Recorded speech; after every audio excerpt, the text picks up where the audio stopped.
Hello everyone, నేను doctor సాహిత్య Veeravalli, consultant gynaecologist, ARC hospitals Nellore branch. So fertility పెంచడానికి ఏ exercises చేస్తే మంచిది?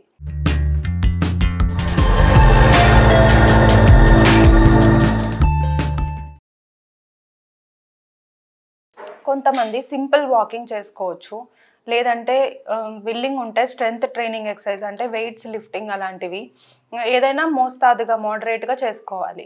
అలాగే స్విమ్మింగ్ చేసుకోవచ్చు, సైక్లింగ్ చేసుకోవచ్చు. కాకపోతే మరీ heavy exercises like high intensity workouts, high intensity cardio workouts అనేది ఇంకా స్ట్రెస్ని పెంచుతాయే తప్ప యూజెస్ అయితే ఏమి ఉండవు. సో మినిమం చూసుకుంటే 30 to 60 minutes of brisk walking 4 to 5 times a day is benefit మనకి. అలాగే బాగా వెయిట్ ఎక్కువ ఉన్న వాళ్ళు అట్లీస్ట్ 5 to 10% వెయిట్ రిడక్షన్ ఉన్నా మనకి ఫర్టిలిటీ అనేది ఇంప్రూవ్ అవుతుంది. యోగా, ఈ మధ్య ఫర్టిలిటీ యోగా అనేది చాలా మనకి ట్రెండింగ్లో ఉంది. సో దీనివల్ల యూజెస్ ఏంటి?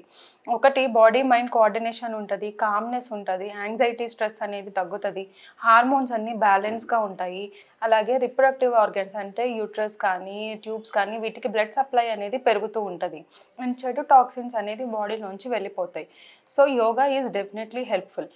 దీంట్లో మనము ప్రాణాయామం చేసుకోవడం, లేదా 8 ఆకారంలో ఫ్లోర్ మీద 8 ఆకారంలో నడవడము, బటర్ఫ్లై ఎక్సర్సైజెస్ అంటారు, ఆ బటర్ఫ్లై ఎక్సర్సైజెస్ కొన్ని సెట్స్గా చేసుకోవడము, ఇంకా 3 రకమైన ఆసనాలు, ఒకటి leg up the wall posture ఒకటి, అలాగే సపోర్టెడ్ బ్రిడ్జ్ పొజిషన్ ఒకటి, అండ్ సపోర్టెడ్ చైల్డ్ పొజిషన్. ఈ 3 పద్ధతుల్లో మీరు కానీ యోగా చేస్తే ఫర్టిలిటీ ఛాన్సెస్ అనేది పెరుగుతాయి.